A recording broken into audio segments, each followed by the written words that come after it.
The National Forest spreads over 200 square miles of the Midlands. Over the last 30 years, we've been working with farmers and landowners to create that forest, so we're creating pockets of woodland that are connected and are near to where people live and work.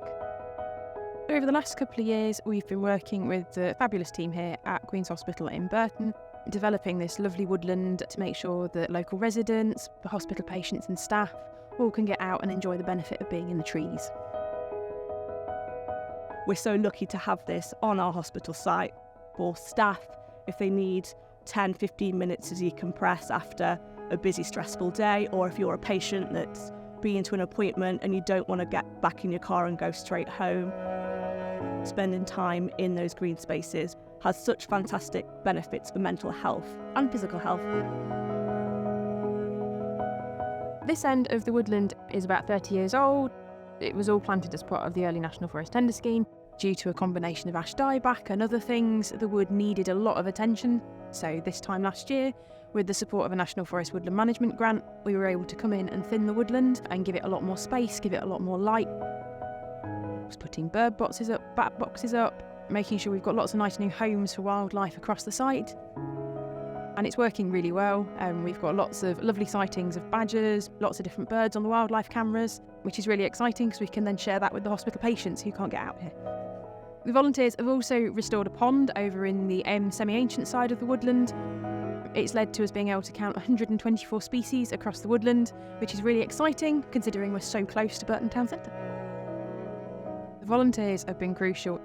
Without them, we would never have got pathways re-established. We certainly wouldn't have the steps from a muddy slope. They've made it really accessible for a lot more people. There's still a long way to go, but that's all part of the process.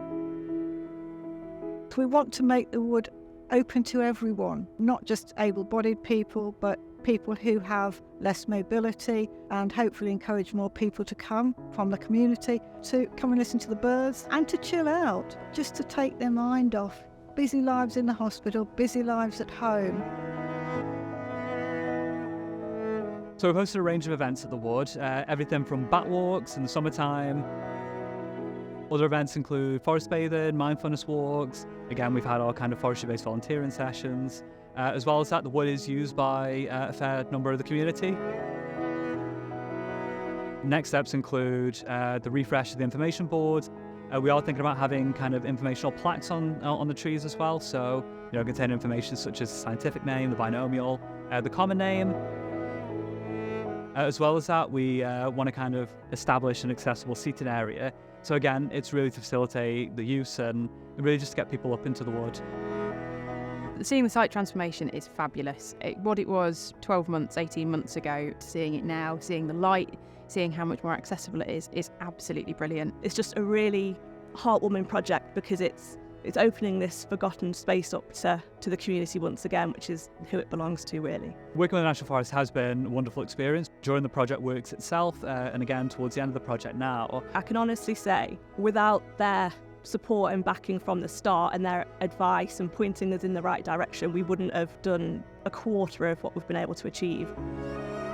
We've got a fantastic team who can help support with getting new trees planted and advice and support with woodland management. We want to continue working with volunteers and landowners to make sure we look after these fabulous woodlands so that they're still here for future generations.